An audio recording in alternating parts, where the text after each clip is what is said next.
On va continuer à parler de l'Union européenne, mais on va changer de sujet. On va parler de la Pologne et de l'Autriche. La Commission européenne elle a déclenché une procédure inédite contre la Pologne, accusée de violer l'état de droit. En revanche, aucune réaction concernant l'Autriche, alors qu'il y a 3 ministères régaliens qui reviennent à l'extrême droite.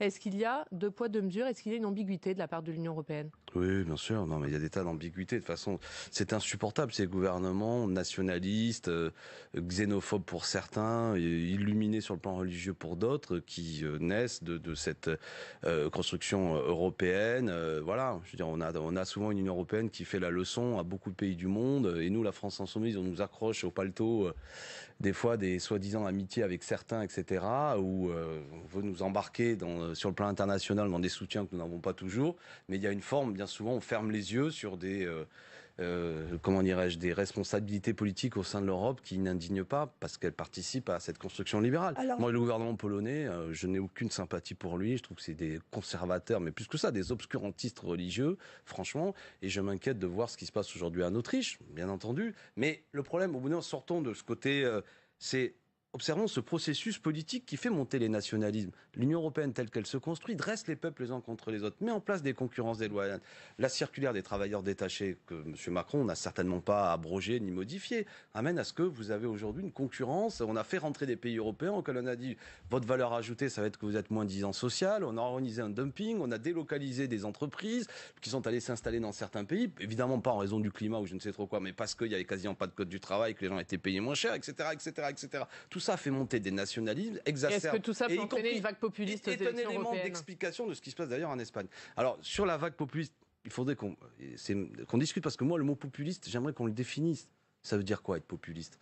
Ouais, je veux dire, si c'est parler au nom du peuple, moi j'essaye d'être populiste, j'ai pas de problème avec ça. Arrêtons de faire des mots paralysants qui sont des mots valises qui veulent plus rien dire. Tout le monde était populiste. À une époque, Ségolène Royal était populiste, après on est passé de Jean-Luc Mélenchon, parfois on appelle Madame Le Pen. À moins de faire un mot fourre-tout où il s'agit de salir tout le monde, ça ne sert à rien. Par contre, on peut parler d'extrême droite, ça existe, d'obscurantisme religieux, de racisme, vous voyez ce que je veux dire? Donc ça déclenche une vague, par contre, que je vais qualifier de nationalisme, c'est-à-dire de ceux qui pensent que c'est uniquement le peuple de son pays qui posséderait des vertus particulières contre les autres. Moi, je suis internationaliste, mais je suis aussi un souverainiste. C'est-à-dire que je pense qu'il faut créer les conditions d'un contrôle populaire des décisions et pas que tout ça nous échappe par une bureaucratie européenne qui défend une politique que je ne soutiens pas sur le plan économique. Alors on parle de l'Europe et puis on va élargir un petit peu le spectre.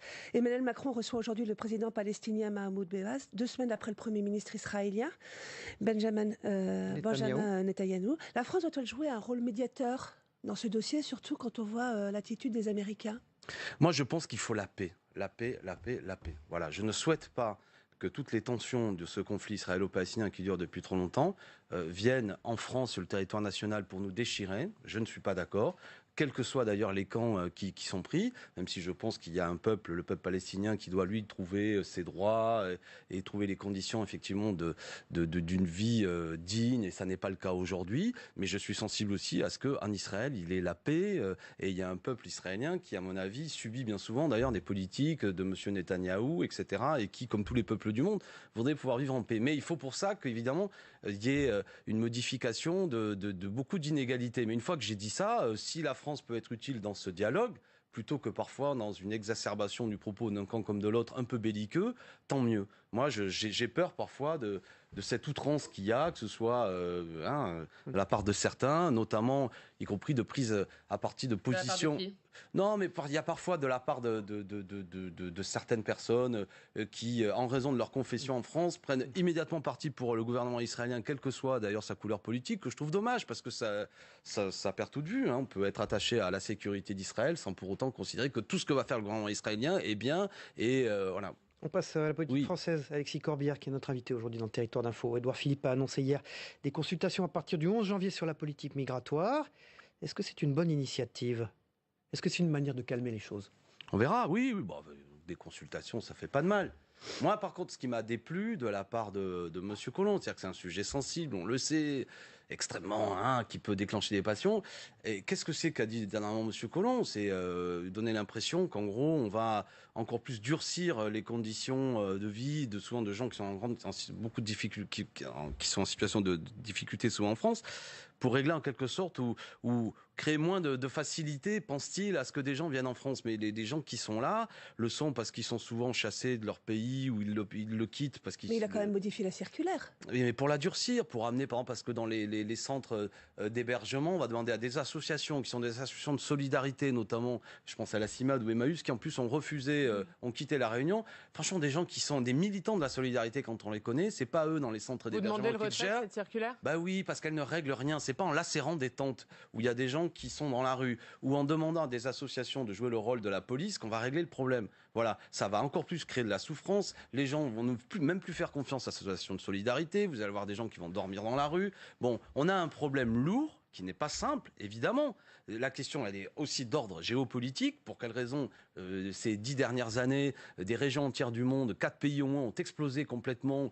Et vous avez des gens qui fuient. Alors tout devient très compliqué, à la fois parce qu'il y a des guerres, mais aussi des questions économiques. Vous avez des traités de libre-échange, il faut le dire, qui ont été faits, qui ont explosé aussi des économies. Vous avez des migrations qui sont dues à des questions climatiques en raison de notre système productif. Et je ne crois pas que les décisions, et notamment, on le voit bien, qui ont été prises dernièrement, vont à l'inverse de tout ça. Enfin, c'est un sujet lourd, la question des migrations. Mais vous ne pensez pas que le fait que Édouard Philippe reprenne la main, qu'il annonce des consultations, Madame, vous me demandez je ne sais pas. On va vers un abandon de la ligne Collomb. Ah ben, non, mais si c'est le cas, tant mieux. Écoutez, moi, Édouard Philippe est un homme, voilà, que c'est mon adversaire politique, mais intelligent. Je ne sais pas ce qu'il veut faire. On va le regarder, on va l'écouter. Moi, j'écoute les gens. Voilà. A priori, je ne suis pas d'accord avec ce qu'il fait, mais je vais d'abord voir. Je suis pas non plus un jackpot où il suffit de mettre 100 balles et je vais dire non. Je regarde. S'il va un peu à l'encontre de ce que fait Gérard Collomb, que j'ai trouvé extrêmement imprécis et participant à ce discours général, faut durcir. Mais c'est inefficace. Arrêtons de faire croire. Mais justement, c'est justement sur ce dossier-là qu'on voit apparaître de nouvelles fractures au sein du groupe de la République en marche. Au sein de l'Assemblée, on l'a vu notamment avec l'intervention de Sonia Crimi. Est-ce que vous pensez justement que c'est sur ces dossiers-là qu'on va voir réellement ce qu'est la République en marche et sa cohésion? Sur ces dossiers comme sur d'autres.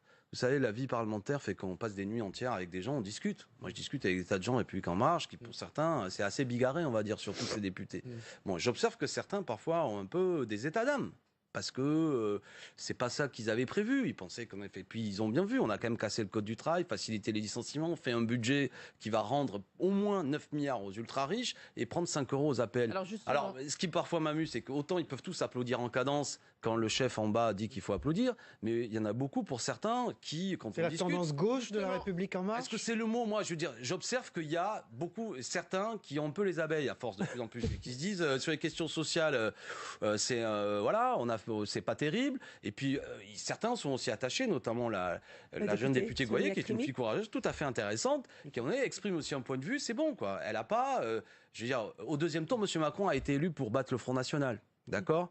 Et on n'oublie pas. Donc, faudrait pas non plus que on fasse croire. Moi, en plus, je suis pour des politiques efficaces d'immigration, mais de quoi parlons-nous? C'est pas en brimant des pauvres gens qu'on règle le problème. On ne fait rien. On fabrique encore plus de désordre, des gens qui dorment n'importe où, encore plus éloignés, qui fuient la police dès qu'elle arrive et qui fuient les associations de solidarité dès qu'ils s'approchent. Bon, c'est pas une solution. On parle du budget. Oriane Mancini. On parle du budget, Alexis Corbière. Il a été voté hier par le Parlement. Vous avez déposé avec d'autres groupes de gauche un recours devant le Conseil constitutionnel. Pourquoi? Parce qu'on trouve que c'est un budget qui est tellement injuste, tellement caricaturalement injuste, qui pose problème. On l'a fait avec d'autres groupes, on verra comment tout ça évolue, mais tout de même... Pourquoi vous parlez de la sincérité?